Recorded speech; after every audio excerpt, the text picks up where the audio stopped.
الحمد لله وحده والصلاة والسلام على رسول الله خاتم النبيين وعلى آله وصحبه ومن تبعهم إلى يوم الدين. أما بعد، فأعوذ بالله من الشيطان الرجيم. بسم الله الرحمن الرحيم. الحمد لله رب العالمين الرحمن الرحيم مالك يوم الدين إياك نعبد وإياك نستعين. آج سے ہم انشاءاللہ قرآن کریم کی تفسیر شروع کرنے جا رہے ہیں۔ پچھلے دروس میں ہم نے اپنے اصول القرآن مکمل کیے۔ آج ہم سورہ فاتحہ سے شروع کریں گے۔ سب سے پہلے سورہ فاتحہ کی جو آیتیں میں نے آپ کے سامنے تلاوت کی، اس کا ترجمہ: الحمدللہ رب العالمین، تمام صفات خدائی کی خاص اللہ تعالیٰ کے لیے ہیں جو کہ تمام عالموں کو پالنے والے ہیں۔ الرحمن الرحیم، عام مہربانی والے ہیں، خاص رحم کرنے والے ہیں۔ مالک یوم الدین، مختار ہیں بدلے کے دن کے۔ ایاک نعبد و ایاک نستعین، خاص آپ ہی کی بندگی کرتے ہیں اور خاص آپ ہی سے مدد مانگتے ہیں ہر حالت میں۔ تو یہ سورہ فاتحہ ہے، اس کا مشہور نام فاتحہ ہے، اور ترتیب کے لحاظ سے یہ قرآن کریم کی پہلی صورت ہے۔ قرآن کریم کی صورتیں دو قسم پر ہیں، ایک مکی اور دوسری مدنی۔ مکی صورتیں اور مدنی صورتیں۔ مکی صورت اسے کہتے ہیں جو ہجرت سے پہلے نازل ہوئی، اور مدنی صورتیں وہ ہوتی ہیں جو ہجرت کے بعد نازل ہوئیں، رسول اللہ صلی اللہ علیہ وسلم کی ہجرت کے بعد۔ مکی صورتوں میں اکثر ایمانیات اور اخلاقیات کا بیان ہوتا ہے، اور مدنی صورتوں میں اکثر اعمال کا ذکر ہوتا ہے۔ کیونکہ مکی دور میں وہ شروع کا دور تھا، مسلمان کم تھے، نئے مسلمان تھے، تو اس وقت ایمانیات کا ذکر زیادہ ہوا، اور اس کے بعد مدنی دور میں مدنی صورتوں میں پھر اعمال کا ذکر ہوا، اعمال اور احکام بیان ہوئے۔ پھر اس صورت کے بارے میں متعدد اقوال ملتے ہیں علماء کے، یعنی یہ صورت مکی ہے یا مدنی، اس کے بارے میں مختلف اقوال ہیں علماء کے۔ ایک قول یہ ہے کہ یہ صورت مدنی ہے، اور ایک قول یہ ہے کہ یہ صورت مکی ہے۔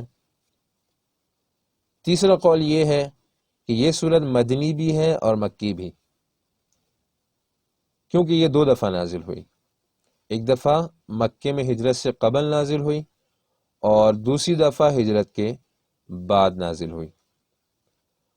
اور علماء کے یہ جو مختلف اقوال ہیں، اس کی وجہ روایات میں ظاہری اور لفظی اختلاف ہے، یعنی اس کے بارے میں روایات مختلف ہیں، تو اس کی وجہ سے علماء کے اقوال بھی مختلف اور متضاد ہیں ظاہری طور پر۔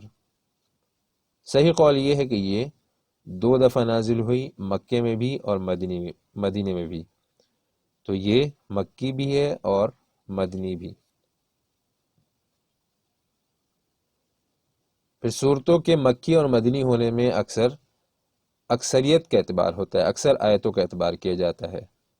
جس صورت میں اکثر آیتیں مکی ہوں تو اسے مکی صورت کہا جاتا ہے، اور جس میں اکثر آیتیں مدنی ہوں تو اسے مدنی صورت کہا جاتا ہے۔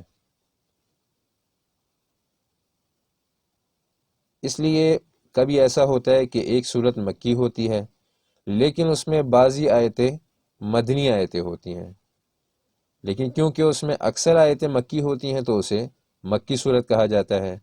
اور کبھی ایسا ہوتا ہے کہ ایک صورت مدنی ہوتی ہے لیکن اس میں کوئی مکی آیت بھی ہوتی ہے، لیکن اسے مدنی صورت کہا جاتا ہے، وجہ اس کی یہ کہ اس میں اکثر آیتیں مدنی ہوتی ہیں۔ پھر قرآن کریم کی یہ پہلی صورت ہے ترتیب کے لحاظ سے، تو قرآن کریم کی صورتوں کے نام اور صورتوں کی جو ترتیب ہے یہ سب توفیقی ہے، اللہ تعالیٰ کی طرف سے بیان کردہ ہے۔ پھر نزول کے اعتبار سے یہ 5ویں صورت ہے، یعنی 5ویں نمبر پر یہ صورت نازل ہوئی۔ قرآن کریم کی سب سے پہلے نازل ہونے والی آیتیں جو ہیں وہ سورۃ العلق کی 5 آیتیں ہیں۔ اقرأ بسم ربک الذی خلق خلق الانسان من علق، تو یہ 5 آیتیں یہ سب سے پہلے نازل ہوئی۔ سب سے پہلے وحی جو کی گئی رسول اللہ صلی اللہ علیہ وسلم پر وہ یہی 5 آیتیں تھیں۔ اس کے بعد فترۃ الوحی کا زمانہ آتا ہے۔ فترۃ الوحی یعنی ان 5 آیتوں کے نازل ہونے کے بعد وحی کا سلسلہ رک گیا کچھ عرصے کے لیے۔ وہ کتنا عرصہ تھا تو اس میں علماء کے مختلف اقوال ہیں، مختلف روایتیں ملتی ہیں۔ بہرحال ہم اس پہ بات نہیں کریں گے، ہمارے بتانے کا مقصد یہ ہے کہ فترۃ الوحی کے بعد پھر جو سورت سب سے پہلے نازل ہوئی وہ سورہ مدثر ہے۔ سورہ مدثر کی جو آیتیں نازل ہوئیں، یا ایھا المدثر قم فانذر وربک فکبر، تو یہ آیتیں نازل ہوئیں فترۃ الوحی کے بعد سب سے پہلے۔ لیکن یہ سورۃ العلق کی جو آیتیں نازل ہوئیں، سورہ مدثر کی جو آیتیں نازل ہوئیں، یہ صرف آیتیں تھیں اور پوری صورتیں نازل نہیں ہوئی تھیں۔ سب سے پہلے جو پوری صورت نازل ہوئی وہ یہی صورت ہے سورہ فاتحہ، اور 5ویں نمبر پر یہ نازل ہوئی۔ سب سے پہلی پوری مکمل نازل ہونے والی صورت یہ سورہ فاتحہ ہے۔ اس صورت کا مشہور نام تو فاتحہ ہے، اور اس کے اور بھی بہت سے نام ہیں۔ علماء نے اس کے علاوہ 22 نام ذکر کیے ہیں، سورت کے 22 فاتحہ کے علاوہ 22 نام ذکر کیے ہیں۔ تو ایک نام اس کا ام الکتاب ذکر کیا ہے، حمد اسے کہتے ہیں، اس کے شروع میں الحمدللہ آیا ہے۔ صلاۃ اسے کہتے ہیں، صلاۃ کا معنی ہے نماز، تو ہر نماز میں پڑھی جاتی ہے، اور صلاۃ کا معنی ہے دعا، تو یہ دعا بھی ہے۔ نور اسے کہا گیا ہے، اعظم السورہ، شفا حدیث میں آتا ہے، رقیہ، سورۃ الواقیہ، وافیہ، شافیہ، کافیہ، یہ سب سورہ فاتحہ کے نام ہیں۔ کنز اسے کہا گیا ہے، تعلیم المسئلہ، یعنی دعا مانگنے کا طریقہ، تو اس میں دعا مانگنے کا طریقہ مذکور ہے کہ پہلے اللہ تعالیٰ کی حمد و ثنا بیان کی جائے، اللہ تعالیٰ کے صفاتی نام ذکر کیے جائیں، اس کے بعد عاجزی کا اظہار کیا جائے، ایاک نعبد و ایاک نستعین، اس کے بعد پھر دعا مانگی جائے، اہدنا الصراط المستقیم۔ تو اس میں دعا مانگنے کا طریقہ تعلیم المسئلہ سکھایا گیا ہے، اس لیے اسے کہتے ہیں تعلیم المسئلہ۔ سبع المثانی اسے کہا گیا ہے سورۃ الحجر میں، وَلَقَدْ آتَيْنَاكَ سَبْعًا مِّنَ الْمَثَانِي وَالْقُرْآنَ الْعَظِيمِ، تو قرآن عظیم بھی اس کا ایک نام ہے۔ اساس القرآن، شکر، مناجات، مناجات بھی اسے کہا گیا ہے، مناجات کہتے ہیں دعا کو۔ تفویض اسے کہتے ہیں، سوال اسے کہتے ہیں کہ اس میں سوال کیا جاتا ہے اللہ تعالیٰ سے۔ ام القرآن اس کا نام ہے۔ تو یہ 22 نام ہیں جو علماء نے سورۃ الفاتحہ کے ذکر کیے ہیں۔ تو اس کا مشہور نام تو ہے فاتحہ۔ فاتحہ اس کو اس وجہ سے کہا جاتا ہے کہ اس سے قرآن کریم کا افتتاح ہوا ہے۔ قرآن کریم سورہ فاتحہ سے شروع ہوتا ہے، اور اسی طرح نماز کی ہر رکعت کی ابتدا بھی اسی سے ہوتی ہے، اس لیے اسے سورۃ الفاتحہ کہا جاتا ہے۔ پھر اس کے متعدد نام ہیں۔ عربی کا ایک مقولہ ہے کہ کثرت الاسماء تدل علی شرافت المسمى، یعنی کسی چیز کے متعدد نام، کثیر نام، یہ اس کی شرافت پر دلالت کرتے ہیں، اور یہ اس وجہ سے ہوتا ہے کہ اس چیز میں کبھی بہت سے کمالات ہوتے ہیں، بہت سی صفات ہوتی ہیں، تو ان کمالات اور صفات کی وجہ سے اس کے بہت سے نام مشہور ہو جاتے ہیں یا اس کے بہت سے نام بن جاتے ہیں۔ جیسے کہ قرآن کریم کے نام بہت ہیں، ہم نے اپنے اصول میں قرآن کریم کے نام بیان کیے تھے، تو وہاں بھی ہم نے یہ بیان کیا تھا کہ یہ قرآن کریم کے متعدد نام یہ قرآن کریم کی عظمت شان پر دلالت کرتے ہیں کہ قرآن کریم ایک عظیم الشان کتاب ہے کہ جس کے اتنے سارے نام ہیں۔ تو اسی طرح جن صورتوں کے متعدد نام ہوتے ہیں تو یہ اس صورت کی فضیلت، اس کی شرافت اور اس کی عظمت پر دلالت کرتے ہیں۔ پھر یہ سورت سورہ فاتحہ بہت ہی فضیلت اور شرافت والی سورت ہے، بہت عزت والی عظیم سورت ہے۔ رسول اللہ صلی اللہ علیہ وسلم نے اسے اعظم السور اور سبع المثانی فرمایا ہے، یعنی عظیم سورت اور سبع المثانی۔ بخاری کی حدیث ہے، الحمد للہ رب العالمین ہی السبع المثانی والقرآن العظیم الذی اوتیتہ، یعنی یہ سبع المثانی ہے اور قرآن العظیم ہے۔ امام بیہقی رحمہ اللہ نے شعب الایمان میں ایک روایت نقل کی ہے سورۃ الفاتحہ کی فضیلت کے بارے میں کہ رسول اللہ صلی اللہ علیہ وسلم فرماتے ہیں کہ انزل اللہ عز وجل 104 کتب من السماء، کہ اللہ تعالیٰ نے آسمان سے 104 کتابیں نازل فرمائی ہیں، اودع علومها 4 منها، پھر ان 104 کتابوں کا جو علم ہے اس کا خلاصہ 4 کتابوں میں اللہ تعالیٰ نے رکھ دیا، تورات، انجیل، زبور اور فرقان میں، یعنی قرآن کریم میں۔ تو ان 4 صورتوں میں ان 104 کتابوں کا علم اللہ تعالیٰ نے اس کا خلاصہ رکھ دیا۔ ثم اودع علوم التورات والانجیل والزبور والفرقان، پھر اللہ تعالیٰ نے ان 3 کتابوں کا علم، تورات، انجیل اور زبور کا علم، یہ فرقان یعنی کتاب اللہ قرآن پاک میں رکھ دیا۔ ثم اودع علوم القرآن المفصل، پھر اللہ تعالیٰ نے قرآن کریم کا جو پورا علم ہے اس کا خلاصہ قرآن کریم کی جو مفصل صورت ہیں اس میں رکھ دیا۔ ثم اودع علوم المفصل فاتحۃ الکتاب، پھر ان مفصل صورتوں کا جو علم ہے اس کا خلاصہ سورہ فاتحہ میں اللہ تعالیٰ نے رکھ دیا۔ پھر رسول اللہ صلی اللہ علیہ وسلم نے فرمایا فمن علم تفسیرہا، جس نے سورہ فاتحہ کی تفسیر جان لی، اس کا علم حاصل کر لیا، کان کمن علم تفسیر جمیع کتب اللہ المنزلہ، تو وہ ایسا ہے کہ جیسے اس نے اللہ تعالیٰ کی تمام آسمانی کتابوں کا علم حاصل کر لیا۔ تو سورہ فاتحہ کی یہ بہت بڑی فضیلت ہے کہ اس میں اللہ تعالیٰ نے تمام آسمانی کتابوں کا علم جو ہے اس کا خلاصہ رکھ دیا ہے۔ سورہ فاتحہ کی فضیلت کے بارے میں ایک روایت ابو ہریرہ رضی اللہ عنہ سے مروی ہے، مسلم شریف میں روایت آتی ہے کہ ابو ہریرہ فرماتے ہیں کہ سمعت رسول اللہ صلی اللہ علیہ وسلم یقول، کہ میں نے رسول اللہ صلی اللہ علیہ وسلم کو سنا کہ آپ فرما رہے تھے کہ قال اللہ تعالی، حدیث قدسی ہے۔ حدیث قدسی اسے کہتے ہیں کہ جس میں رسول اللہ صلی اللہ علیہ وسلم کوئی بات بیان فرمائے اور اللہ تعالیٰ کی طرف سے، یعنی اللہ تعالیٰ نے کوئی بات فرمائی اور رسول اللہ صلی اللہ علیہ وسلم اس بات کو، اللہ عز و جل کی بات کو نقل فرمائے، تو اسے کہتے ہیں حدیث قدسی۔ تو یہ حدیث قدسی ہے کہ اللہ تعالیٰ فرماتے ہیں قسمت الصلاۃ بینی و بین عبدی نصفین، کہ میں نے صلات کو، یہاں صلات سے مراد سورہ فاتحہ ہے، کہ میں نے سورہ فاتحہ کو اپنے اور اپنے بندے کے درمیان تقسیم کر لیا ہے 2 حصوں میں، نصفین یعنی آدھی میرے لیے اور آدھی بندے کے لیے ہے، وَلِعَبْدِي مَا سَأَلَ، اور میرے بندے کے لیے وہ کچھ ہے جو وہ مانگے۔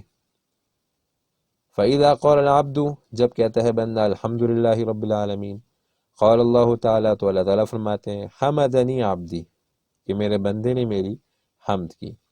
وَإِذَا قَالَ الرحمن الرحیم، اور جب کہتا ہے الرحمن الرحیم، قال اللہ تعالیٰ، تو اللہ تعالیٰ فرماتے ہیں اثنى علی عبدی، میری ثنا بیان کی میرے بندے نے۔ وَإِذَا قَالَ مالک یوم الدین، اور جب وہ کہتا ہے مالک یوم الدین، قال، تو اللہ عز و جل فرماتے ہیں مجدنی عبدی، کہ میری بڑائی بیان کی میرے بندے نے۔ وقال مرۃ فوض الی عبدی، اور ایک روایت میں آتا ہے کہ فوض کے الفاظ آتے ہیں۔ فَإِذَا قَالَ، اور پھر جب بندہ کہتا ہے إِيَّاكَ نَعْبُدُ وَإِيَّاكَ نَسْتَعِينُ، قَالَ، تو اللہ تعالیٰ فرماتے ہیں هَذَا بَيْنِي وَبَيْنَ عَبْدِي، یہ میرے اور میرے بندے کے درمیان ہے، یعنی یہ تقسیم ہے میرے اور میرے بندے کے درمیان یہ آیت۔ سورہ فاتحہ کی 7 آیتیں ہیں، تو پہلی 3 آیتیں وہ اللہ تعالیٰ کے لیے، اور اس کے بعد آخری جو 3 آیتیں ہیں وہ بندے کے لیے ہیں، اور بیچ میں جو ایک آیت ہے ایاک نعبد و ایاک نستعین، یہ تقسیم ہے بندے اور اللہ تعالیٰ کے درمیان۔ فَإِذَا قَالَ، تو جب بندہ کہتا ہے اهْدِنَا الصِّرَاطَ الْمُسْتَقِيمَ صِرَاطَ الَّذِينَ أَنْعَمْتَ عَلَيْهِمْ غَيْرِ الْمَغْضُوبِ عَلَيْهِمْ وَلَا الضَّالِّينَ، تو یہ دعا ہے، خالصتاً دعا ہے۔ پچھلی آیتوں میں اللہ تعالیٰ کی حمد و ثنا اور تعریف تھی، اپنی عاجزی کا اظہار تھا، اور یہ آخری آیتیں یہ دعا ہے۔ تو قول هذا لعبدی ولعبدی ما سأل، تو اللہ تعالیٰ فرماتے ہیں اس دعا پر کہ یہ میرے بندے کے لیے ہے، ولعبدی ما سأل، اور میرے بندے نے جو کچھ مانگا وہ اس کو میں دوں گا۔ تو یہ مختصر تعارف سورہ فاتحہ کا۔ یہاں ہم ایک بات یہ بیان کریں کہ ہم اپنی جو درس قرآن ہے اس میں ہر سورت کے شروع میں 4 باتیں ذکر کریں گے۔ ایک، ہر سورت کا ماقبل سے ربط، یعنی ہر ایک سورت جب شروع کریں گے تو اس کا پچھلی سورت سے ربط بیان کریں گے کہ یہ سورت اس سورت کے پچھلی سورت کے بعد کیوں رکھی گئی ہے، دونوں میں کیا مناسبت ہے، کیا ربط ہے، تو یہ ہم بیان کریں گے۔ دوسرے نمبر پر اس سورت کا دعویٰ بیان کریں گے، اس سورت کا موضوع، یعنی بنیادی موضوع، سینٹرل میسج اس سورت کا کیا ہے، تو وہ ہم بیان کریں گے۔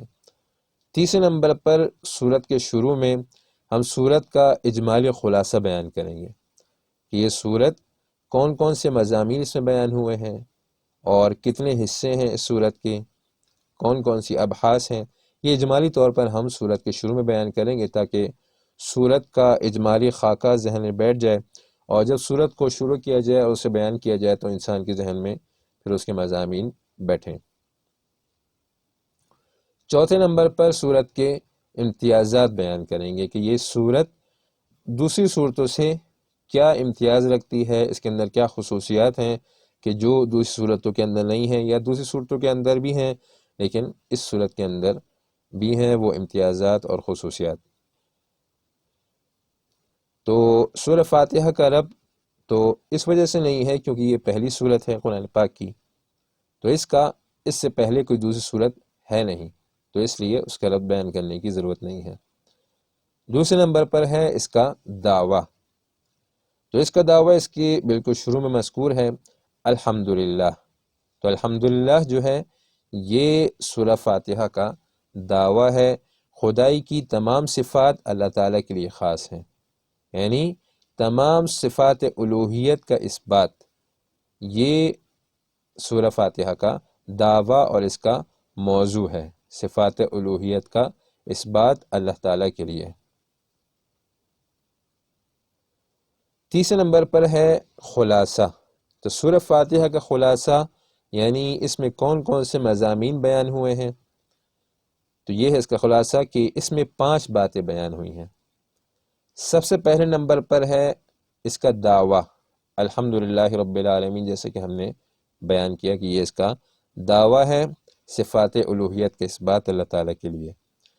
پھر اس کے بعد دوسرے نمبر پر اس دعوے پر 3 دلائل ہیں کہ اللہ تعالیٰ کے لیے تمام خدائی کی صفات کیوں ثابت ہیں، کیونکہ اس کی یہ 3 دلائل ہیں، رب العالمین کہ اللہ تعالیٰ تمام جہانوں کے پالنے والے ہیں، الرحمن الرحیم رحمان ہے رحیم ہے، مالک یوم الدین روز جزا کے مالک ہیں، تو یہ 3 دلائل ہیں اس بات کے کہ اللہ تعالیٰ تمام خدائی صفات کے حقدار ہیں، اللہ تعالیٰ کے لیے خاص ہیں تمام صفات الوہیت۔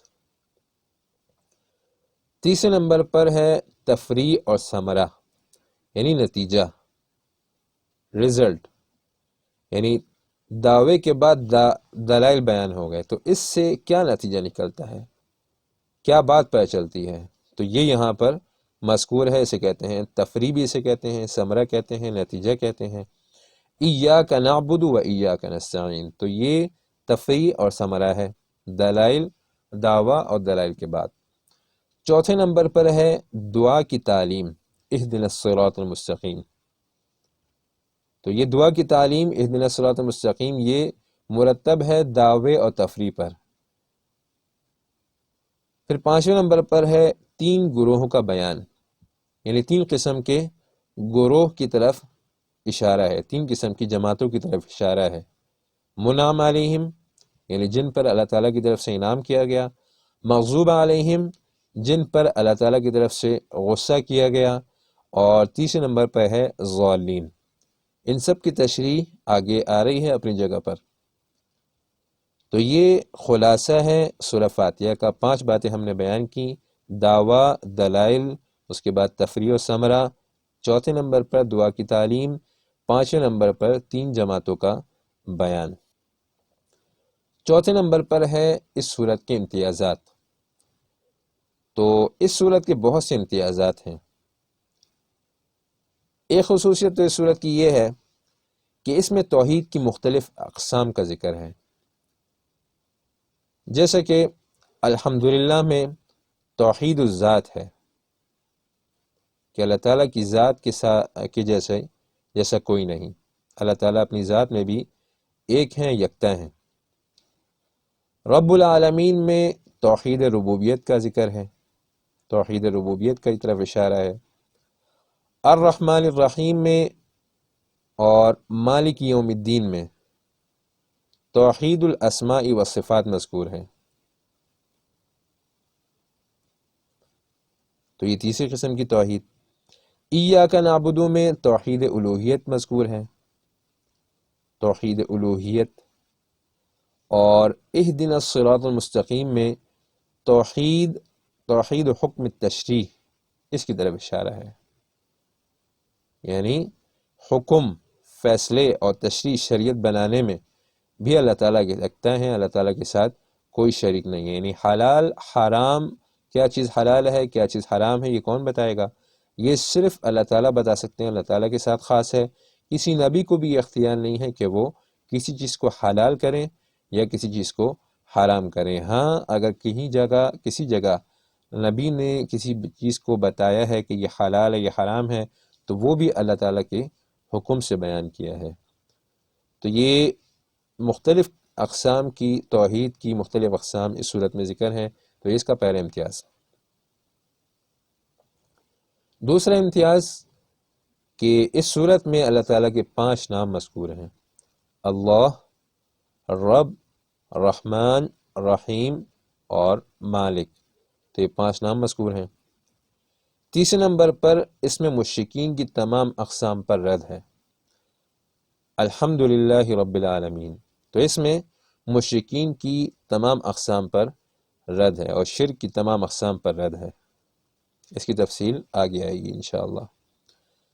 چوتھے نمبر پر اس میں رد ہے دہریوں پر، کیونکہ دہری کہتے ہیں کہ پالنے والا زمانہ ہے، تو ان پر رد ہے کہ رب العالمین، کہ نہیں، پالنے والے تو اللہ تعالیٰ ہیں، رب العالمین ہیں، جو تمام جہانوں کے پیدا کرنے والے، ان کو پالنے والے، ان کی تربیت کرنے والے اور تربیت کے اسباب پیدا کرنے والے، تو وہ اللہ تعالیٰ ہیں۔ تو اس میں رد ہے دہریوں پر جو کہتے ہیں کہ پالنے والا تو زمانہ ہے۔ ایک اور امتیاز اس صورت کا یہ ہے کہ اس میں رد ہے مجوس پر۔ مجوس کہتے ہیں کہ اللہ تعالیٰ صرف انسانوں کا پالنے والا ہے، تو ان پر رد ہے کہ رب العالمین نہیں، اللہ تعالیٰ تمام مخلوقات کا، تمام جہانوں کا پالنے والا ہے۔ پھر اس میں رد ہے منکرین قیامت پر، اور اسی طرح شفاعت قہری پر رد ہے، مالک یوم الدین میں۔ ایک امتیاز اس کا یہ ہے کہ اس میں جبریہ پر رد ہے۔ تو یہ صورت تو مختصر ہے، لیکن جیسے ہم نے بیان کیا حدیث سے کہ اس صورت میں تمام آسمانی کتابوں کا خلاصہ ہے، تو مختصر صورت ہے لیکن اس میں مضامین بہت زیادہ ہیں۔ اس کی تفسیر پر علماء نے بڑی بڑی جلدیں لکھی ہیں، تو یہ مختصر صورت ہے لیکن اس کی تفصیل بہت زیادہ ہے۔ مضامین اس میں بہت سے اللہ تعالیٰ نے خلاصے رکھ دیے ہیں۔ تو جبریہ پر رد ہے اس میں۔ معتزلہ کہتے ہیں کہ انسان اپنے افعال کا خالق ہے اور اسے اپنے افعال کا اختیار ہے، اور جبریہ کہتے ہیں کہ انسان نہ خالق ہے اور نہ کاسب۔ تو ان دونوں پر رد ہے ایاک نعبد، کہ انسان خود کہتا ہے کہ ہم آپ کی عبادت کرتے ہیں۔ اللہ تعالیٰ کی طرف سے حکم ہے۔ اس صورت کے شروع میں قولو یہ محذوف ہے کہ اللہ تعالیٰ کی طرف سے حکم ہے کہ کہو الحمدللہ رب العالمین، کہو ایاک نعبد۔ تو بندے کہتے ہیں کہ ہم آپ کی عبادت کرتے ہیں۔ تو اہل سنت والجماعت کا یہی عقیدہ ہے کہ بندہ اپنے افعال کا خالق تو نہیں ہے، البتہ کاسب ہے، یعنی کرنے والا ہے۔ افعال کا خالق تو اللہ تعالیٰ ہے۔ بہرحال یہ اس کا ایک اور امتیاز۔ ایک امتیاز اس کا یہ ہے کہ اس میں رد ہے معتزلہ اور قدریہ پر۔ معتزلہ اور قدریہ کا عقیدہ یہ ہے کہ بندہ اپنے افعال کا خالق ہے، تو ان پر رد ہے ایاک نستعین، کہ بندہ اپنے افعال کا خالق نہیں ہے بلکہ بندہ تو اللہ تعالیٰ کی مدد مانگتا ہے۔ مرجیہ پر رد ہے، ان کا عقیدہ یہ ہے کہ ایمان کے ساتھ اعمال ضروری نہیں، تو ان پر رد ہے ایاک نعبد و ایاک نستعین۔ اسی طرح ایک رد ہے بدعتیوں پر، جو لوگ شریعت کے علاوہ اپنے طریقے بناتے ہیں، سنت کو چھوڑ کر سنت کے علاوہ دوسرے طریقوں پر عبادتیں کرتے ہیں، دین پر چلتے ہیں، تو ان پر رد ہے اہدنا الصراط المستقیم۔ شیعوں پر رد ہے، جو کہ صحابہ کرام کو برا بلا کہتے ہیں، ان کی بے عزتی کرتے ہیں، بے حرمتی کرتے ہیں۔ انعمت علیہم، تو یہاں پہ صحابہ کا ذکر ہے کہ اللہ تعالیٰ نے انعام کیا صحابہ پر، تو اس میں شیعوں پر رد ہے۔ تو یہ امتیازات تھے۔ تو یہ وہ چار باتیں جو ہم نے کہا کہ ہم ہر صورت کی شروع میں بیان کریں گے، ربط صورت کا، اس کا دعویٰ اور اس کا خلاصہ اور اس کے امتیازات۔ اب آتے ہیں اس صورت کی تفسیر کی طرف۔ تو صورت کے سب سے پہلے شروع میں، ہر صورت کے شروع میں تسمیہ ہوا کرتا ہے۔ تو سورہ فاتحہ کے شروع میں تسمیہ ہے، بسم اللہ الرحمن الرحیم۔ پھر تسمیہ کے بارے میں ایک بحث یہ ہے کہ علماء کے اس بارے میں مختلف اقوال ہیں کہ بسم اللہ تسمیہ جو ہے یہ سورہ فاتحہ کا جز ہے یا نہیں۔ اس میں تو اتفاق ہے کہ یہ تسمیہ قرآن کریم کا جز ہے، لیکن سورہ فاتحہ کا جز ہے یا نہیں، تو اس میں علماء کے دو اقوال ہیں۔ ایک قول یہ ہے کہ جز ہے اور ایک قول یہ ہے کہ یہ جز نہیں ہے۔ بہرحال یہ ایک بحث ہے جس کی طرف ہم نے صرف اشارہ کر دیا۔ البتہ بسم اللہ جو ہے یہ ہر صورت کے شروع میں اللہ تعالیٰ کے حکم سے لکھی گئی ہے۔ بسم اللہ کا صحیح لفظی ترجمہ ہے خاص اللہ تعالیٰ کے نام کے ذریعے جو کہ رحمان اور رحیم ہے مدد مانگتا ہوں۔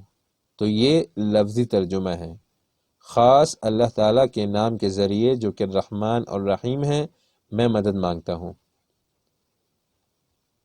اکثر ترجموں میں اس کا بامحاورہ ترجمہ لکھا جاتا ہے، اور وہ اس طرح کہ شروع کرتا ہوں اللہ کے نام سے جو بڑا مہربان اور نہایت رحم والا ہے۔ تو یہ دونوں ترجمے ہی صحیح ہیں۔ فرق اتنا ہے کہ ایک لفظی ترجمہ ہے اور دوسرا بامحاورہ ترجمہ ہے، تو دونوں ترجمے اپنی جگہ بالکل صحیح ہیں۔ تو یہاں پر مدد کا ذکر ہے۔ مدد کو عربی میں کہتے ہیں، مدد مانگنے کو، استعانت۔ تو یہاں پر استعانت ہے بسم اللہ میں، یعنی اللہ تعالیٰ سے مدد کا مطالبہ ہے اپنے کام میں۔ جو بھی کام انسان شروع کرنے جا رہا ہے تو اس میں مدد کا مطالبہ ہے، استعانت ہے۔ تو استعانت یہاں پہ عموم ہے، استعانت میں یہاں پر عموم ہے، کوئی خاص کام مذکور نہیں ہے، یعنی بسم اللہ میں کوئی خاص کام ذکر نہیں کیا گیا کہ کس کام میں مدد مانگتا ہوں۔ اس لیے جو کام بھی شروع کرنے کا ارادہ ہو تو وہ یہاں مراد ہو سکتا ہے۔ اگر کھانے کا ارادہ ہے تو استعین فی الاکل ہوگا، یعنی مدد مانگتا ہوں کھانا کھانے میں۔ اسی طرح دوسرے تمام افعال، تو بسم اللہ میں استعانت ہے، لیکن استعانت میں پھر عموم ہے کہ مفعول ذکر نہیں ہے، تو ہر کام میں ہر کام کے شروع میں بسم اللہ پڑھی جا سکتی ہے۔ پھر اس میں اس بات توحید بھی ہے اور رد ہے شرک فی الاستعانت پر، یعنی خاص اللہ تعالیٰ کے نام کے ذریعے مدد مانگتا ہوں، تو یہاں پر اللہ تعالیٰ کے نام کے ذریعے مدد مانگتا ہوں۔ پھر استعانت کی دو قسمیں ہوتی ہیں، ایک ما فوق الاسباب اور دوسری تحت الاسباب۔ ما فوق الاسباب کا مطلب یہ ہے کہ بغیر کسی اسباب کے مدد مانگنا، اور تحت الاسباب کا مطلب یہ ہوتا ہے کہ اسباب کے تحت، یعنی اسباب کی کو اختیار کرتے ہوئے مدد مانگنا۔ مطلب مثلا آپ کسی سے کہیں کہ آپ کے کام میں کوئی ہاتھ بٹا دے، تو وہ اپنے اسباب اختیار کرے گا، ہاتھ پیر اور اپنا وجود استعمال کرتے ہوئے آپ کی مدد کرے گا، تو اسے کہتے ہیں تحت الاسباب مدد مانگنا۔ اور ما فوق الاسباب کے بغیر کسی سبب کے مدد مانگنا، تو ایسی استعانت یہ صرف اللہ تعالیٰ کے ساتھ خاص ہے، اور ایسی مدد صرف اللہ تعالیٰ سے مانگی جا سکتی ہے۔ اگر کسی اور کے لیے یہ عقیدہ رکھا جائے کہ کوئی اور بھی میری مدد کر سکتا ہے ما فوق الاسباب بغیر کسی سبب کے، کہ میں اس سے مانگوں اور وہ مجھے دے دے، تو یہ عقیدہ شرکی عقیدہ ہے، کیونکہ یہ ما فوق الاسباب استعانت صرف اللہ تعالیٰ کے ساتھ خاص ہے، اللہ تعالیٰ کے ساتھ کوئی اس میں شریک نہیں ہے۔ تو یہاں پر استعانت کا مطلب ہے مدد مانگنا ما فوق الاسباب۔ مشرکین چونکہ وہ کہتے تھے بسم اللہ تھی یا بسم العزا، یعنی لات اور عزا ان کے دو بت تھے مشہور، تو ان کا نام لے کے ان سے مدد مانگتے تھے، تو اللہ تعالیٰ نے فرمایا کہ بسم اللہ کہو، تو بسم اللہ کو اللہ تعالیٰ نے نازل فرمایا۔ پھر بسم اللہ سے پہلے قولو محذوف ہے، یعنی کہو بسم اللہ، کہ اللہ تعالیٰ کو تو ضرورت نہیں ہے بسم اللہ کہنے کی، تو یہاں پہ قولو محذوف ہے کہ انسانوں کو، مخلوق کو حکم ہے کہ تم کہو بسم اللہ، کوئی بھی کام شروع کرو تو اس سے پہلے بسم اللہ پڑھو۔ پھر بسم اللہ کے مفردات کی تشریح۔ بسم اللہ کے شروع میں ہے اسم۔ اسم نام کو کہا جاتا ہے، اور یہ کبھی صفت کے لیے بھی استعمال ہوتا ہے، اور کبھی اس کا استعمال عام ہوتا ہے، یعنی اپنے عام معنی میں استعمال ہوتا ہے۔ تو یہاں اپنے عام معنی میں ہے، یعنی نام کے لیے بھی استعمال ہے اور صفات کے لیے بھی۔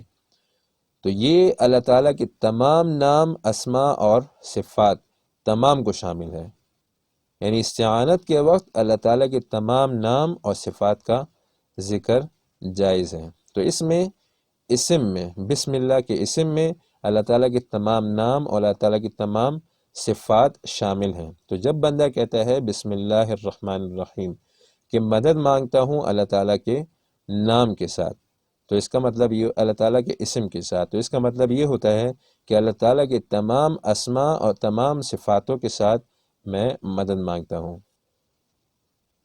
اسی کو اللہ تعالیٰ نے قرآن پاک میں بیان فرمایا ہے وَلِلَّهِ الْأَسْمَاءُ الْحُسْنَى فَادْعُوهُ بِهَا، کہ اللہ تعالیٰ کے بہترین اچھے نام ہیں، تو ان کے ذریعے مدد مانگو۔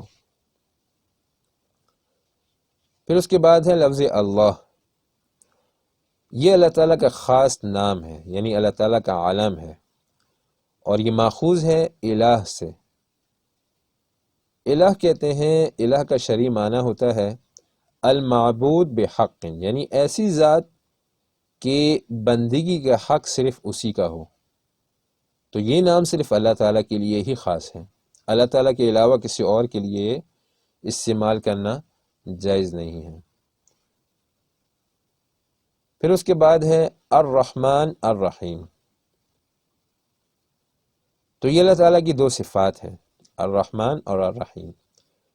یہ دونوں صیغے مبالغے کے ہیں، اور دونوں رحمت سے ماخوذ ہیں، اور ان دونوں کے معنی جو ہیں وہ قریب ہیں، دونوں کا مادہ بھی ایک ہی ہے، اور ان کے معنی جو ہیں قریب ہیں، البتہ دونوں میں فرق ہے۔ علماء نے رحمان اور رحیم کے مختلف فرق بیان کیے ہیں۔ ایک فرق یہ بیان کیا ہے کہ رحمان وہ ہے جو آسمان والوں پر مہربان ہو، اور رحیم وہ ہے جو مہربان ہو زمین والوں پر۔ امام ضحاک نے اس کا یہ معنی کیا ہے۔ عبداللہ ابن مبارک رحمہ اللہ فرماتے ہیں کہ رحمان وہ ہے جو سوال کے بعد عطا کرے، مانگنے کے بعد، اور رحیم وہ ہے جو بغیر سوال کے بھی دے۔ تو یہ معنی کیا ہے عبداللہ ابن مبارک رحمہ اللہ نے۔ ابو حیان کہتے ہیں کہ رحمان وہ ہے جو بہت رحم کرے، اور رحیم وہ ہے جو بار بار رحم کرے۔ ایک فرق یہ بیان کیا ہے کہ رحمان وہ ہے جو بڑی بڑی نعمتیں دے، اور رحیم وہ ہے جو چھوٹی چھوٹی نعمتیں دے۔ ایک فرق یہ بیان کیا ہے کہ رحمان وہ ہے جو دنیا میں مہربان ہو، اور رحیم وہ ہے جو آخرت میں مہربان ہو۔ تو دنیا میں مسلمان و کافر دونوں پر مہربان ہو، اور رحیم جو صرف آخرت میں مہربان ہو۔ پھر ایک فرق ان میں یہ ہے کہ رحمان اللہ تعالیٰ کی صفت خاصہ ہے، اس کا اطلاق بندوں پر نہیں ہو سکتا، اور رحیم کا اطلاق مخلوق پر بھی ہو سکتا ہے، جیسا کہ قرآن کریم میں رسول اللہ صلی اللہ علیہ وسلم کی صفت میں آتا ہے وَبِالْمُؤْمِنِينَ الرَّؤُوفُ الرَّحِيمُ، کہ یہ محمد صلی اللہ علیہ وسلم یہ مومنوں پر بہت مہربان ہے، بہت رحیم ہے۔ تو رحیم یہ مخلوق کے لیے بھی استعمال ہو سکتا ہے، لیکن الرحمن مطلقاً یہ انسان کے لیے استعمال نہیں ہو سکتا، بلکہ یہ اللہ تعالیٰ کی صفت ہے خاصہ۔ ہاں عبد الرحمن کہا جا سکتا ہے، لیکن رحمان کہنا یہ صحیح نہیں ہے۔ تو یہ بسم اللہ الرحمن الرحیم کی مختصر تشریح۔ اس کے بعد الحمدللہ رب العالمین، یہ سورہ فاتحہ کی پہلی آیت ہے۔ اس کا ترجمہ ہے خدائی کی تمام صفات خاص اللہ تعالیٰ کے لیے ہی ثابت ہیں، جو پالنے والے ہیں تمام عالموں کے۔ تو یہاں پر ذکر ہے خدائی کی صفات، تو خدائی کی صفات صفات الوہیت جسے عربی میں کہتے ہیں، خالق ہونا، مالک ہونا، رازق، نفع و ضرر کا مالک ہونا، متصرف، غیب دان، حاجت روا، تو یہ سب اللہ تعالیٰ کے لیے خاص ہیں۔ تو یہ سب اللہ تعالیٰ کی صفات الوہیت ہیں۔ پھر الحمدللہ رب العالمین میں حمد کا لغوی معنی ہے الثناء الجمیل بالجمیل الاختیاری، اس کا معنی بنتا ہے اچھی تعریف کرنا۔ تو حمد کا لغوی معنی ہے تعریف، اچھی تعریف، اور اس کا اصطلاحی معنی ہے کہ اللہ تعالیٰ کی تعریف کرنا اللہ تعالیٰ کے اسماء و صفات کے ذریعے، عقیدتاً، قولاً او عملاً۔ کیا مطلب؟ یعنی اللہ عز و جل کی جو صفات قرآن کریم میں مذکور ہیں اور احادیث میں جو رسول اللہ صلی اللہ علیہ وسلم سے منقول ہیں، ان کا عقیدہ رکھنا اور انہیں زبان سے بیان کرنا، تو یہ اللہ تعالیٰ کی حمد کرنا ہے۔ یعنی اللہ تعالیٰ کی تعریف کرنا اللہ تعالیٰ کے اسماء و صفات کے ذریعے۔ تو یہ سورہ شروع ہے سورہ فاتحہ الحمدللہ سے، الحمد سے۔ قرآن کریم میں 5 صورتیں ایسی ہیں جو کہ الحمد کے لفظ سے شروع ہوتی ہیں، سورہ فاتحہ، سورۃ الانعام، سورۃ الکہف، سورۃ السبا اور سورۃ الفاطر۔ تو یہ 5 صورتیں الحمد سے شروع ہوتی ہیں۔ قرآن کریم کے 4 حصے ہیں، اور ہر حصہ الحمد سے شروع ہوتا ہے، یعنی اس سورت سے شروع ہوتا ہے جس کے شروع میں الحمد آتا ہے۔ پہلا حصہ سورہ فاتحہ سے شروع ہوتا ہے، دوسرا حصہ سورۃ الانعام سے شروع ہوتا ہے، تیسرا حصہ سورۃ الکہف سے شروع ہوتا ہے، الحمدللہ الذی انزل علی عبدہ الکتاب، چوتھا حصہ سورۃ السبا سے شروع ہوتا ہے۔ تو یہ 4 حصے ہیں جو کہ الحمد سے شروع ہوتے ہیں۔ پھر جیسے کہ پہلے گزرا کہ الحمدللہ یہ دعویٰ ہے، اور اس میں رد ہے شرک اور مشرکین کی تمام اقسام پر۔ هذا اعلان التوحید لرد جمیع انواع الشرک والمشرکین، تو اس دعوے میں مشرکین کی بھی تمام اقسام پر رد ہے، اور شرک کی بھی تمام اقسام پر رد ہے۔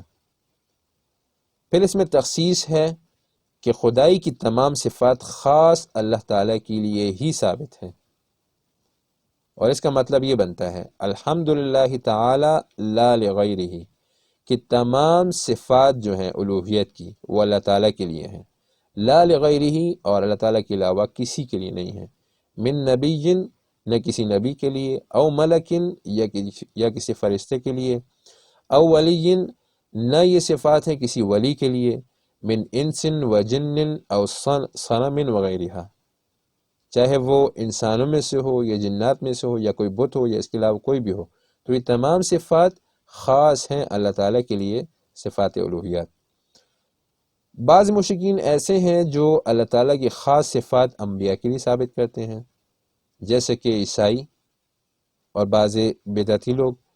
بعض مشرکین فرشتوں کے لیے ثابت کرتے ہیں یہ صفات، بعض کسی اللہ کے بزرگ اللہ تعالیٰ کے ولی کے لیے ثابت کرتے ہیں، بعض جنات کے لیے یہ صفات ثابت کرتے ہیں، انہیں غیب دان سمجھتے ہیں، انہیں حاجت روا، انہیں مشکل کشا سمجھتے ہیں، اور اسی طرح اللہ تعالیٰ کے علاوہ دوسری مخلوقات کے لیے یہ صفات ثابت کرتے ہیں۔ تو بعض مشرکین ایسے ہوتے ہیں، تو اس میں ان سب پر رد ہے کہ یہ تمام صفات خاص ہیں صرف اللہ عز و جل کے لیے۔ تو الحمدللہ رب العالمین، رب العالمین یہ بھی اللہ تعالیٰ کی صفت ہے، اور یہ پہلی دلیل ہے الحمدللہ کے لیے کہ اللہ تعالیٰ تمام صفات کے حقدار ہیں۔ کس لیے؟ کیونکہ اللہ تعالیٰ ہی تمام جہانوں کے پالنے والے ہیں، رب العالمین ہیں، تو یہ صفت ہے اور دلیل ہے پہلی۔ تو ربوبیت جو ہے وہ اللہ تعالیٰ کی صفت ہے، اور یہ وہ صفت ہے کہ جس کا مشرکین بھی اقرار کرتے تھے، تو وہ یہ مانتے تھے کہ رب اور پالنے والا وہ ایک اللہ تعالیٰ ہیں۔ تو یہ دلیل عقلی بھی ہے کہ ایک عقل سلیم اس بات کو قبول کرتی ہے کہ پالنے والے اور رب صرف اللہ تعالیٰ ہیں، تو مشرکین بھی اس کو مانتے تھے عقلی طور پر، جیسے کہ سورۃ المومنون میں اللہ تعالیٰ فرماتے ہیں قل من رب السماوات السبع ورب العرش العظیم، کہ ان مشرکین سے پوچھیں کہ آسمانوں کا رب کون ہے، ورب العرش العظیم، اور عرش عظیم کا رب کون ہے، سیقولون للہ، تو یہ کہیں گے اللہ تعالیٰ۔ تو مشرکین بھی مانتے تھے کہ اللہ تعالیٰ ہی رب ہیں، تو یہ دلیل عقلی بھی ہے۔ تو اسے کہتے ہیں استدلال باسماء اللہ تعالی و صفاتہ۔ پھر رب کا مطلب کیا ہے؟ تو رب کا مطلب ہے ایسا پالنے والا جو رفتہ رفتہ کمال تک پہنچ جائے، یعنی انشاء شیء حالا فحالا الی حد التمام۔ مفردات میں امام راغب رحمہ اللہ نے رب کی یہ تعریف کی ہے، اور امام بیضاوی رحمہ اللہ نے بھی اسی طرح کی تعریف کی ہے کہ تبلیغ الشیء الی کمالہ شیئا فشیئا، یعنی پالنا رفتہ رفتہ اور کمال تک پہنچانا، کسی چیز کو پیدا کرنا، اس کی تربیت کرتے کرتے اسے حد کمال تک پہنچانا۔ پھر اس تربیت میں اسباب تربیت بھی داخل ہیں کہ اللہ تعالیٰ نے پیدا بھی کیا ہے اور اسباب زندگی بھی مہیا فرمائے ہیں۔ مثال کے طور پر اللہ تعالیٰ نے انسان کو پانی کی ضرورت ہوتی ہے، تو اللہ تعالیٰ نے بارش برسا کر پانی کا بندوبست فرمایا، پانی پیدا کیا۔ انسان کو خوراک کی ضرورت ہوتی ہے تو اللہ تعالیٰ نے خوراک پیدا کی، اسی طرح دوسری مخلوقاتوں کے لیے، اور پھر اس خوراک میں اثر ڈالا کہ اس سے پیٹ بھرے اور بدن قوی ہو، اور اسی طرح دیگر ضروریات کو اللہ تعالیٰ نے پیدا کیا، تو یہ سب تربیت میں داخل ہے۔ پھر لغت میں رب کا لفظ جو ہے، رب کا لفظ مختلف معنوں میں استعمال ہوتا ہے، جیسے کہ مالک، سید، حاکم، منعم وغیرہ، یہ لغت میں رب کے بہت سے معنی ہیں، اور شرع میں اس کا استعمال جو ہے اضافت کے ساتھ، تو یہ مخلوق کے لیے بھی کیا جا سکتا ہے، جیسے رب البیت مالک مکان کو کہا جاتا ہے، رب المال خزانچی کو کہا جاتا ہے، تو اضافت کے ساتھ رب کا جو لفظ ہے یہ مخلوق کے لیے بھی استعمال کیا جا سکتا ہے، لیکن بغیر اضافت کے یہ لفظ صرف اللہ تعالیٰ کے لیے استعمال کیا جا سکتا ہے، اور بغیر اضافت خاصہ کے مخلوق پر اس کا اطلاق یہ حرام ہے، ناجائز ہے۔ تو رب یہ اللہ تعالیٰ کی صفت ہے، ربوبیت اللہ تعالیٰ کی صفت ہے، تو یہ مخلوق کے لیے استعمال نہیں کیا جا سکتا بغیر اضافت خاصہ کے۔ اس کے بعد ہے عالمین۔ عالمین عالم کی جمع ہے۔ لغت میں عالم علامت کو کہا جاتا ہے، یعنی نشانی کے جس کے ذریعے کسی کو پہچانا جائے، اور عرف میں اللہ تعالیٰ کے علاوہ ہر چیز کو عالم کہا جاتا ہے، جیسے فرشتے، انسان، جنات، حیوانات، جمادات، نباتات، آسمان و زمین وغیرہ۔ غرض یہ کہ تمام مخلوقات یہ عالم ہے، اللہ تعالیٰ کے علاوہ ہر چیز یہ عالم میں داخل ہے۔ تو رب العالمین کا مطلب ہوا کہ تمام مخلوقات کا پالنے والا، پھر چاہے یہ جاندار ہو یا بے جان، انسان ہو یا جنات، حیوانات، نباتات، جمادات وغیرہ، تو ان سب کو عالم کہا جاتا ہے۔ اس کے بعد ہے الرحمن الرحیم، عام مہربانی کرنے والا اور خاص رحم کرنے والا۔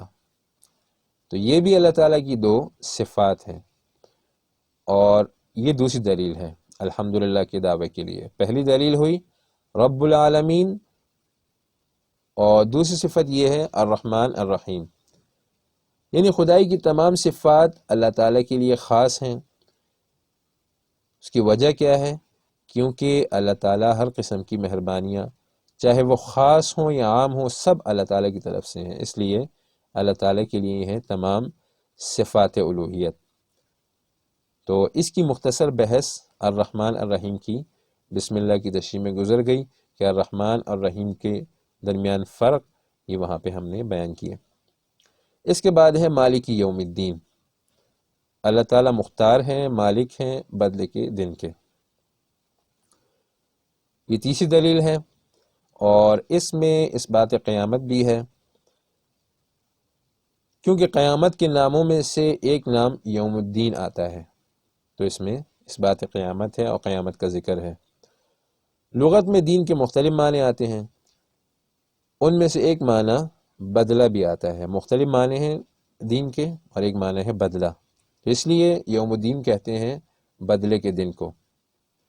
قیامت کے دن چونکہ ہر کسی کو اس کا بدلہ دیا جائے گا، نیک شخص کو اس کی نیکی کا بدلہ اور گنہگار کو اس کے گناہ کا بدلہ، تو اس لیے اسے کہا جاتا ہے یوم الدین، بدلے کا دن۔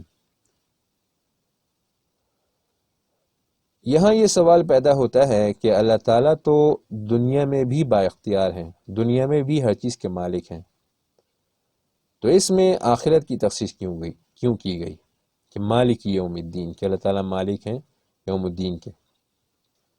تو اس کا جواب یہ ہے کہ دنیا میں تو مجازی ملکیت اور اختیار انسانوں کو بھی حاصل ہوتا ہے، یعنی انسان بھی ملکیت رکھتے ہیں، مالک ہوتے ہیں کسی چیز کے۔ کوئی اپنے گھر کا مالک ہوتا ہے، کوئی کسی فیکٹری یا دکان کا مالک ہوتا ہے اور اس میں با اختیار ہوتا ہے، کوئی کسی ملک کا حاکم ہوتا ہے، اس کا اختیار اور اقتدار اس کو حاصل ہوتا ہے۔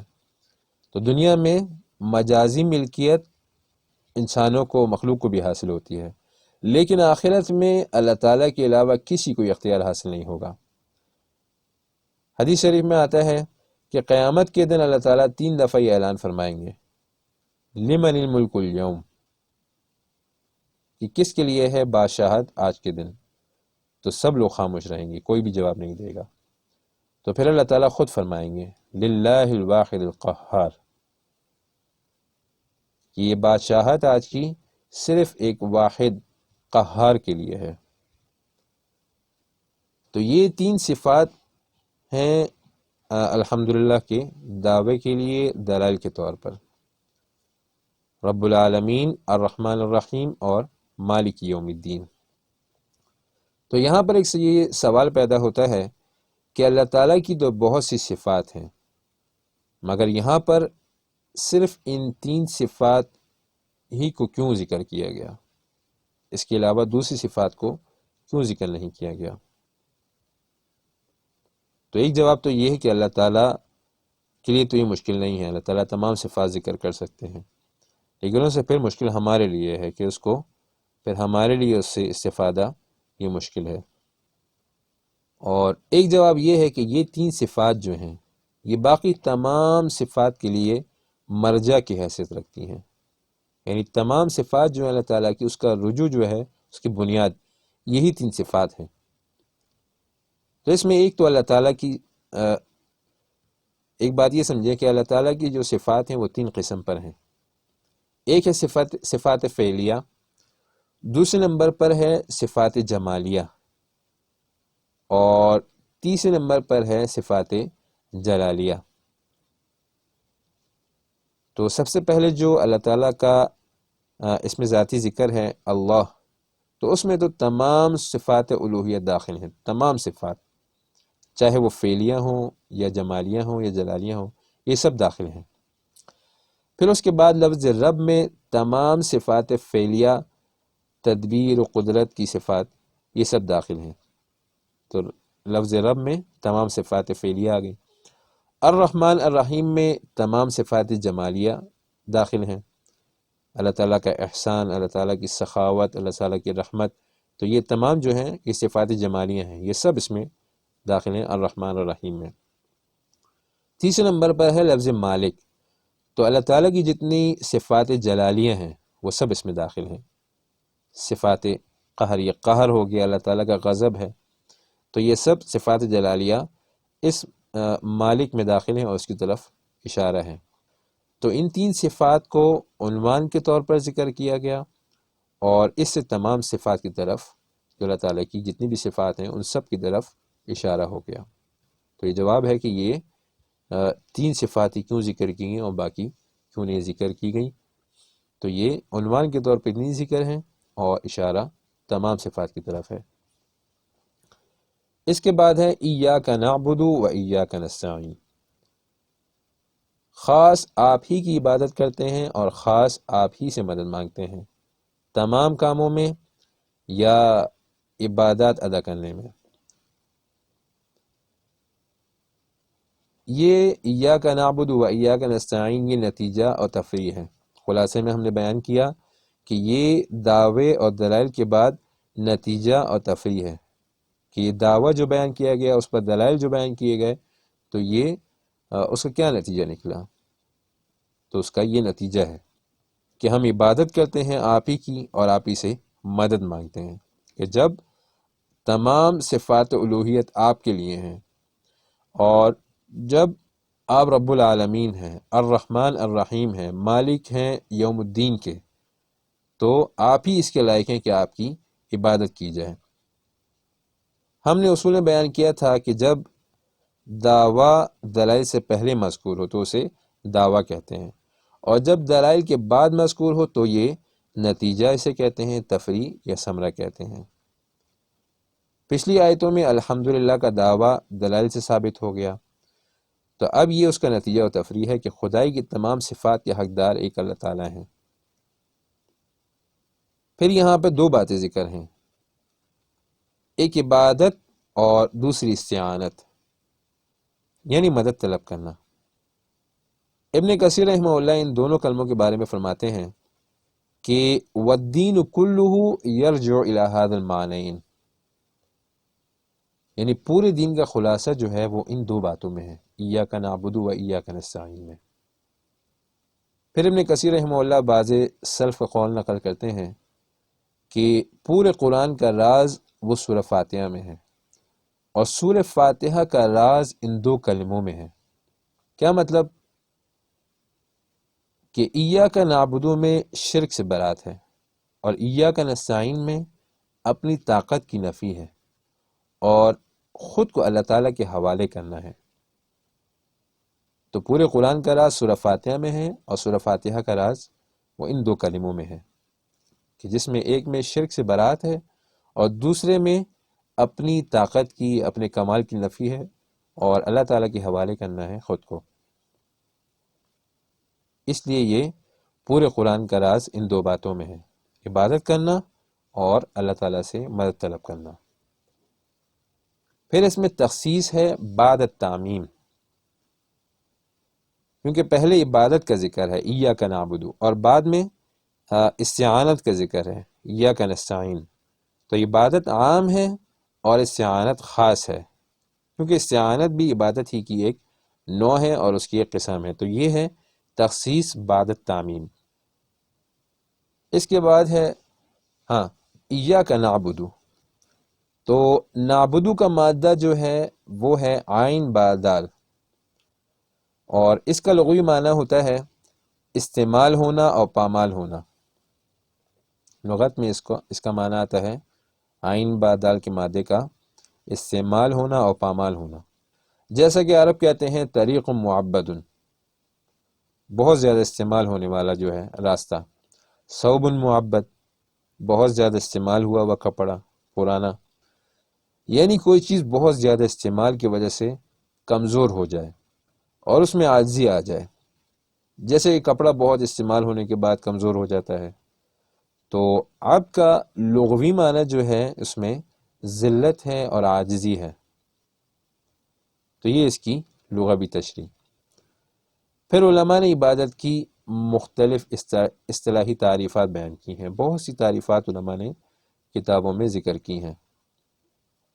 ابن کثیر رحمہ اللہ فرماتے ہیں کہ العبادت ما یجمع کمال المحبت والخضوع والخوف، یعنی عبادت کہتے ہیں کامل محبت، کامل توجہ اور کامل خوف کو، محبت، توجہ اور خوف، اسے کہتے ہیں عبادت۔ اللہ تعالیٰ کی طرف کامل توجہ ہو، اللہ تعالیٰ سے کامل محبت ہو اور اللہ تعالیٰ کا کامل خوف ہو۔ اس کے ساتھ ایک چوتھی چیز بعض علماء نے رجا بھی ذکر کی ہے، یعنی امید، کہ اللہ تعالیٰ کی طرف سے کامل امید بھی ہو، تو اسے کہتے ہیں عبادت۔ ایک جامع تعریف ابن قیم رحمہ اللہ نے بھی ذکر کی ہے، وہ فرماتے ہیں العبادت الطاعت ما غایت الخضوع والتذلل على وفق ما کلف به ما اعتقاد الوہیت المعبود، تو اس کا خلاصہ بھی یہی ہے کہ عبادت وہ ہے کہ جس میں اللہ تعالیٰ کے لیے کمال محبت ہو، عاجزی ہو، خوف ہو، اور جیسے کہ ہم نے بیان کیا کہ ایک اور چوتھی چیز علماء نے ذکر کی ہے رجا، تو یہ چار چیزیں جب یکجا ہوں تو اس سے بنتی ہے عبادت، یعنی عبادت میں ان چار چیزوں کا ہونا ضروری ہے۔ سورہ بنی اسرائیل 57 نمبر آیت میں اللہ تعالیٰ نے اسی کی طرف اشارہ فرمایا ہے اولئک الذین یدعون یبتغون الی ربہم الوسیلہ، تو اس میں محبت کا ذکر ہے، ایہم اقرب ویرجون رحمتہ، اس میں امید کا، رجا کا ذکر ہے، ویخافون عذابہ، اور اس میں خوف کا ذکر ہے۔ پھر ایک بات یہاں پہ یہ کہ ایاک نعبدو میں ایاک کو مقدم کیا ہے، اس کی کیا وجہ ہے؟ یوں بھی کہہ سکتے تھے نعبدو کا، یہ اصل میں تھا نعبدو کا، اس میں ایاک کو، کاف کو مقدم کر دیا، تو اس سے حصر پیدا ہو جاتا ہے۔ نحو کا ایک قاعدہ ہے تقدیم ما حقہ التاخیر یفید الحصر، یعنی وہ لفظ کہ جس کا اپنا مقام مؤخر ہو اور اسے مقدم کر دیا جائے، تو یہ اسے کلام میں حصر پیدا کرتا ہے، تو یعنی اس کے ذریعے کلام میں حصر پیدا ہو جاتا ہے۔ تو یہاں پر ایاک نعبد و ایاک نستعین، نعبدو سے پہلے ایاک کو مقدم کیا، اور اسی طرح نستعین سے پہلے ایاک کو مقدم کر دیا حصر کے لیے۔ حصر کسے کہتے ہیں؟ یعنی خاص کرنے کے لیے، یعنی صرف آپ ہی کی عبادت کرتے ہیں، تو یہ معنی آپ ہی کی خصوصیت کہاں سے پیدا ہوئی؟ ایاک کو مقدم کرنے سے۔ جیسے کہ ہم نے بتایا کہ یہ اصل میں نعبدو تھا، نعبدو کا تھا، تو نعبدو کا مطلب بنتا ہے کہ آپ کی عبادت کرتے ہیں، تو اس میں خصوصیت حاصل نہیں تھا، اس میں یہ احتمال تھا کہ آپ کی عبادت کے ساتھ دوسروں کی بھی عبادت کرتے ہیں، تو اس حصر سے اس کی نفی ہو گئی کہ کسی اور کی عبادت نہیں کرتے، صرف آپ ہی کی عبادت کرتے ہیں۔ اسی لیے ابن عباس رضی اللہ عنہ نے اس کا یہ معنی کیا ہے، ابن عباس رضی اللہ عنہ سے اس کا یہ معنی مذکور ہے کہ نعبدو کا ولا نعبدو غیرک، کہ آپ ہی کی عبادت کرتے ہیں اور آپ کے علاوہ کسی کی عبادت نہیں کرتے۔ ایک روایت میں یہ منقول ہے لک نواحد ولا نطیع غیرک،